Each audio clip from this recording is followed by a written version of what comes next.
Hey guys, in this video we're going to take a look at how you can allow or block shortcuts deleting without confirmation on the iPhone 15 series. First, let's go back to the home screen by swiping up at the bottom of the screen. Then from the home screen, tap on Settings. Next, in the Settings page, scroll down and then tap on Shortcuts.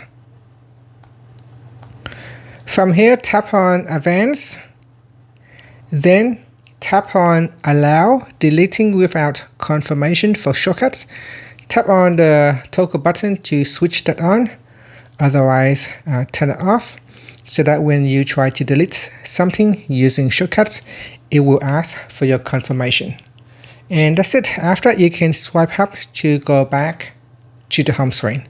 Thank you for watching this video. Please like and subscribe to my channel for more videos.